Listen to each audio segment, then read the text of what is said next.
September 7, 2020. Hello, I'm Mike Ryan, and this is BNAP Today. Today we talk franchising with Joe Bourdow from Premier Franchise Advisors. But first, the headlines.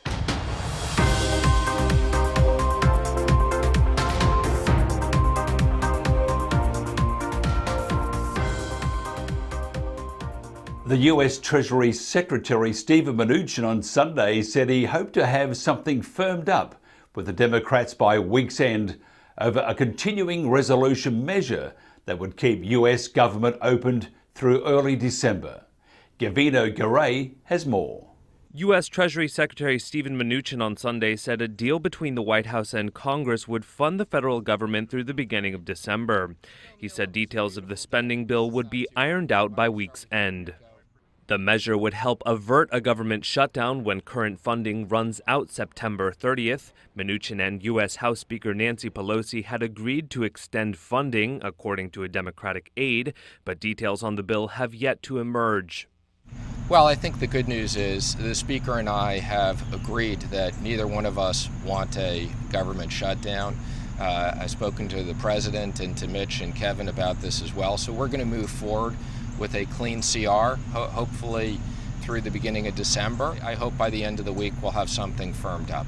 The government funding bill, or so-called continuing resolution, would keep U.S. agencies operating but would be separate from a parallel effort to provide another batch of financial aid amid the ongoing pandemic. Pelosi, after a call with Mnuchin on the virus aid, said last week there were serious differences remaining between the White House and Democrats who control the U.S. House of Representatives. In early August, Democrats and Republicans failed to negotiate a new coronavirus relief measure. They were at an impasse over a Republican-proposed reduction in jobless benefits as part of the new coronavirus aid package. That prompted President Donald Trump to issue an executive order that partly restored enhanced unemployment payments to the tens of millions of Americans who lost jobs during the pandemic. Mnuchin on Sunday said he was willing to sit down with Pelosi to further discuss a coronavirus relief bill. I'm prepared to sit down with her anytime to negotiate, no conditions. But right now, she won't do that unless we make a large commitment up front. Mnuchin also said Senate Republicans would move ahead with their own COVID-19 bill focused on, quote, kids and jobs. Several COVID-19 vaccine developers plan to publicly pledge not to seek government approval until the vaccine candidates are proven to be safe and effective. Fred Katayama has more. Several drug makers competing to be first to put out a coronavirus vaccine plan to jointly issue a public pledge. Media reports say Pfizer, Johnson & Johnson, Moderna, and others will vow not to seek the government's blessing until their vaccines are proven safe and effective.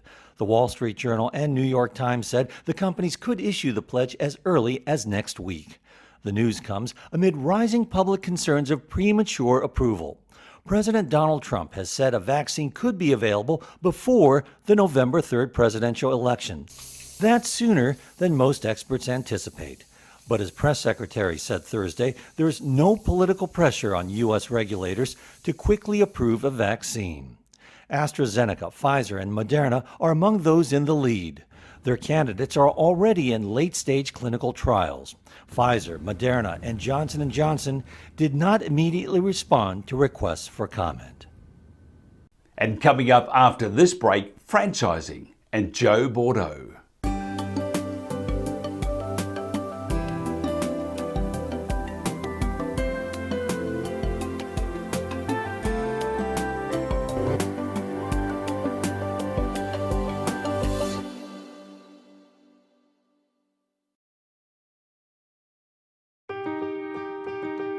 As the world faces the challenges of the ongoing COVID-19 pandemic, Lions recognize that kindness matters now more than ever. And Lions and Leos are finding ways to continue to serve our communities, including ordering food delivery for healthcare workers, holding story time for children online, and providing surgical masks to medical professionals and first responders. Empowering us to do more, Lions Clubs International Foundation has provided nearly $2.5 million in grant funding for COVID-19 relief. And that support continues to grow. For more than 100 years, in times of need, Lions always find a way to help those around them. And after we emerge from this, we will be stronger than ever. Visit lionsclubs.org to learn more.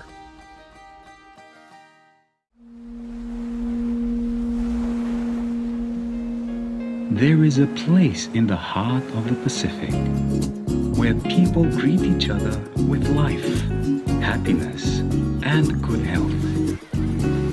Where Mula is more than just hello, but a feeling buried in the soul of every Fijian. To care for our family and neighbors, find humor where there is little, and hope in uncertain times. Mula is in our DNA. We love to share it with you, and it is yours to share too. For now, we must be apart, but when you're ready, we'll be here, just like always, waiting to share our home with you again.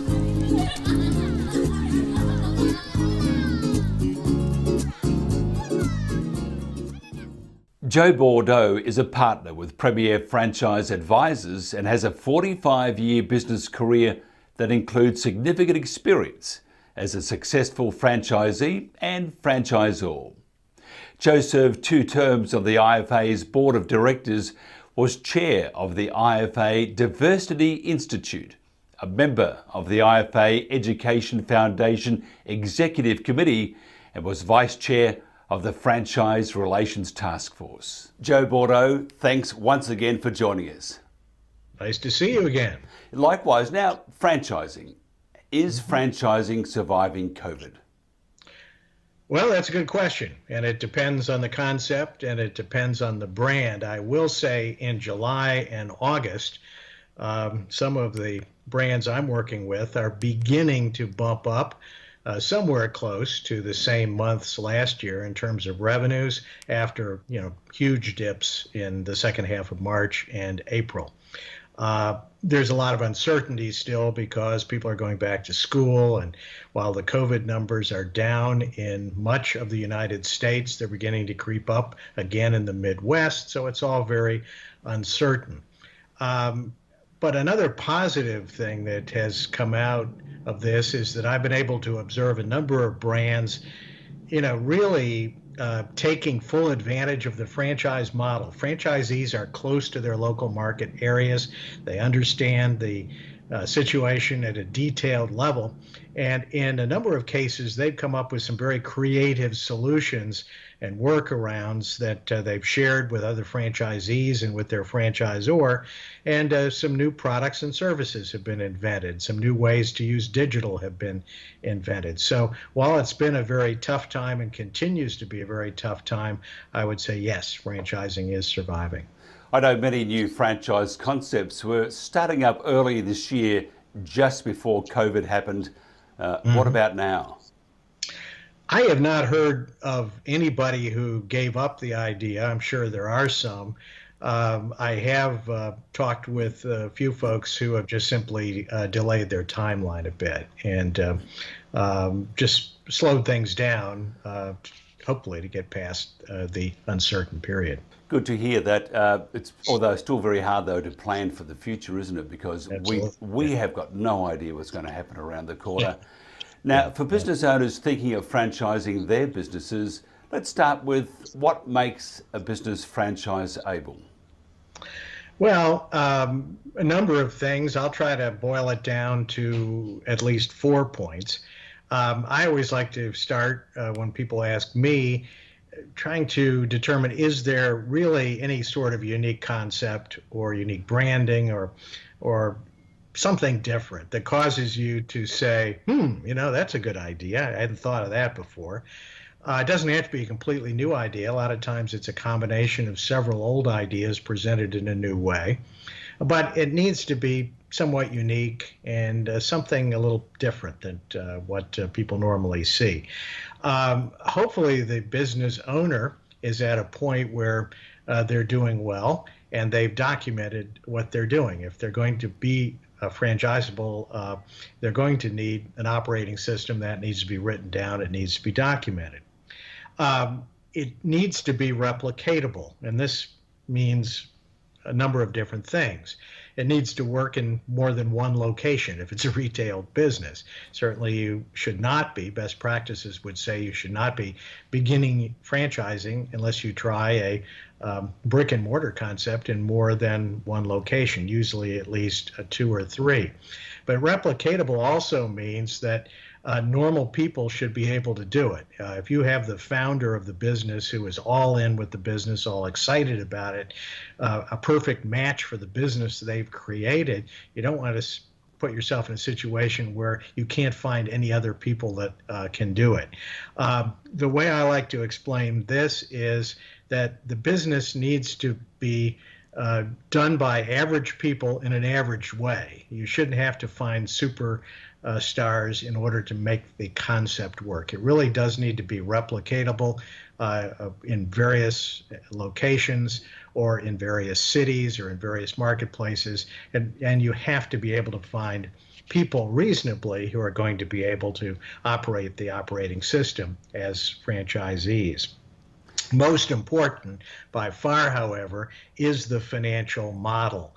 Will the financial model, when you model it out, work for average people who are average franchisees? Superstars are always going to, your top 20% are going to do well, your bottom 20% are going to struggle, but how about the middle? Does the model work for the middle? And that takes into account the business as the founder has set it up, but you got to add in royalties, and you have to really think once somebody pays you the franchise fee, pays continuing royalties, invests in whatever build out or startup is required for the franchise, is it going to be a good return on investment for that person?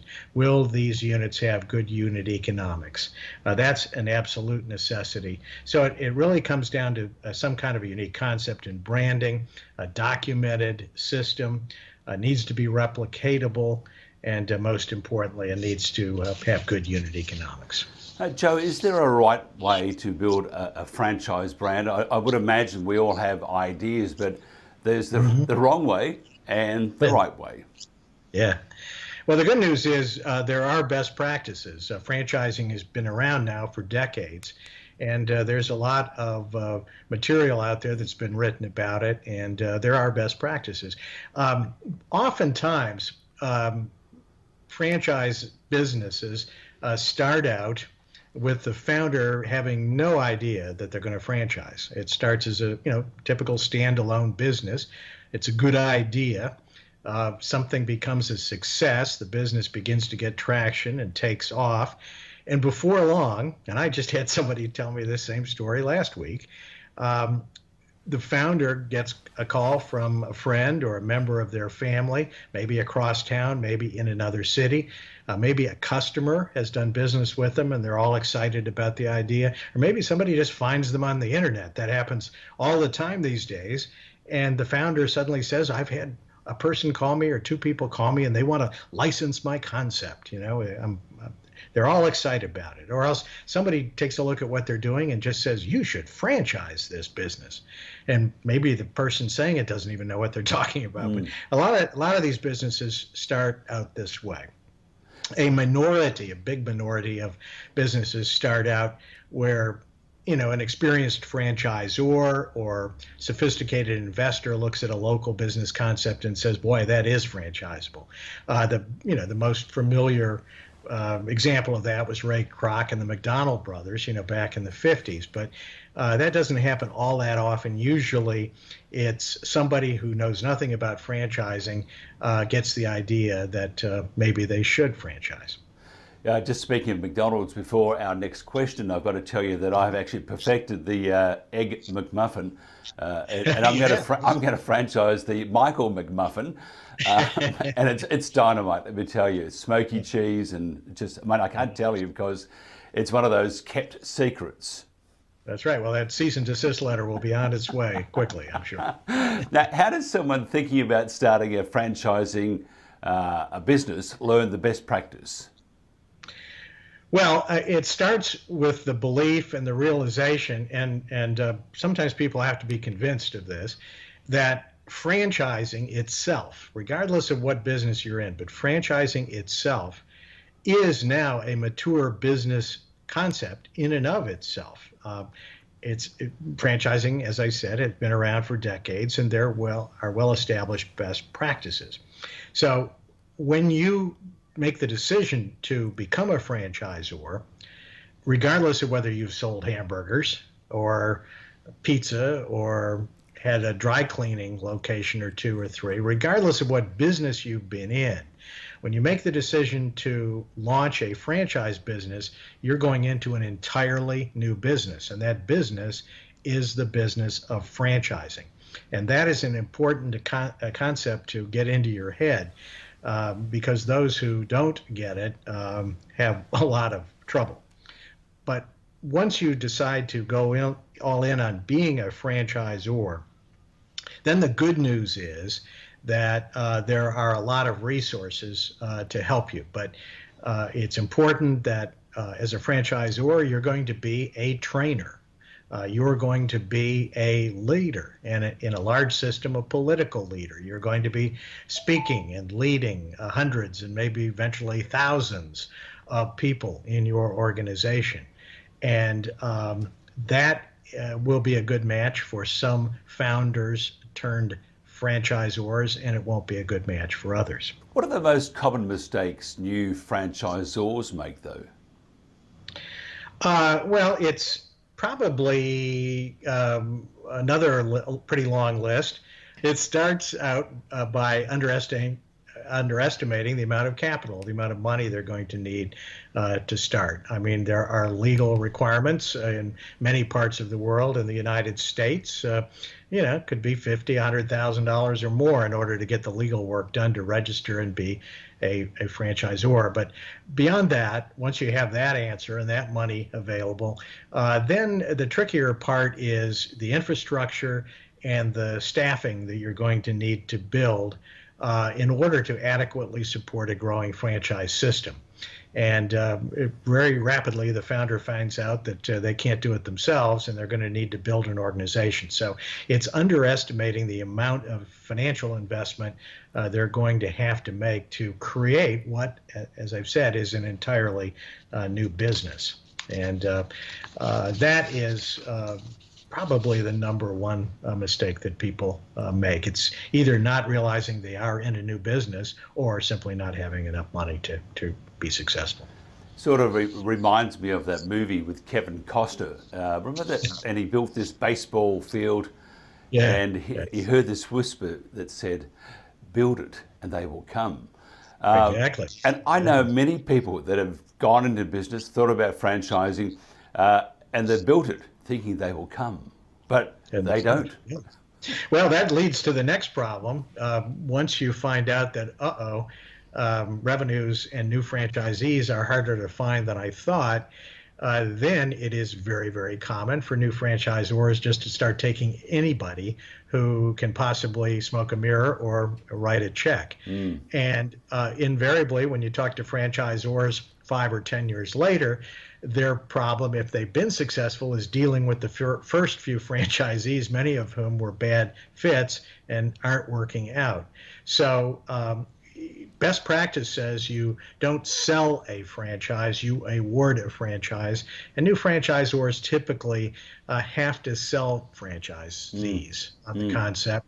And that leads to some problems, unfortunately. But if there's adequate capital in the organization, if there's been adequate planning, that kind of thing can be planned for, and sophisticated, experienced franchisors plan for that very problem so they can start awarding franchises properly from the very beginning. Now, and I haven't got some nice music, but anyway, are successful franchise brand founders special people?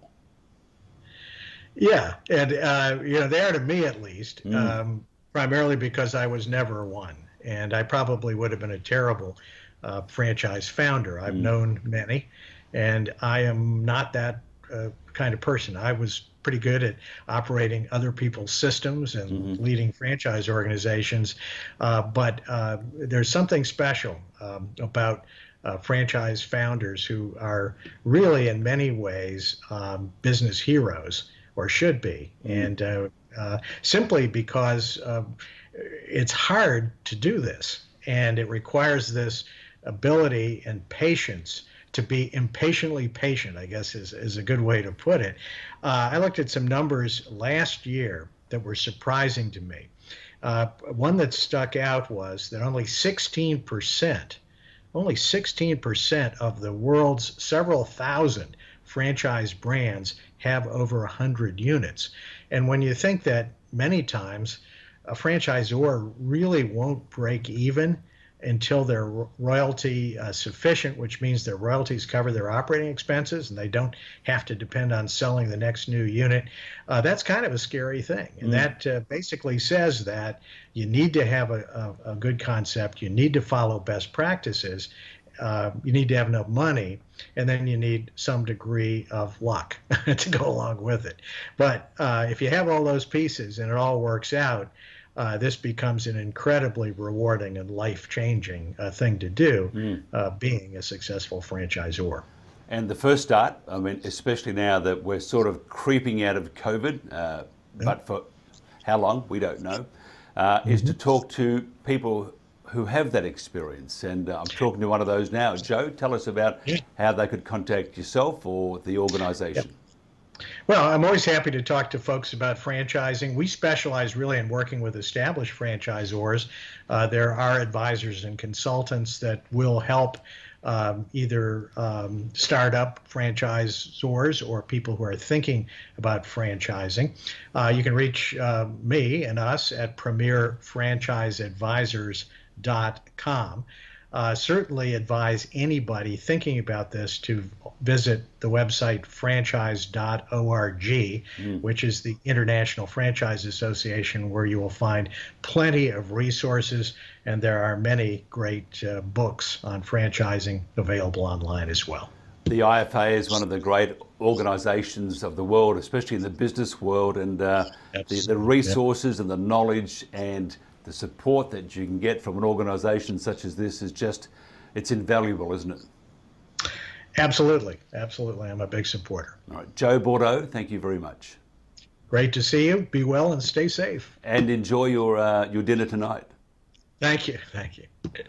Well, that's it for BNAP today, September 7, 2020. Be safe, be kind. I'm Mike Ryan.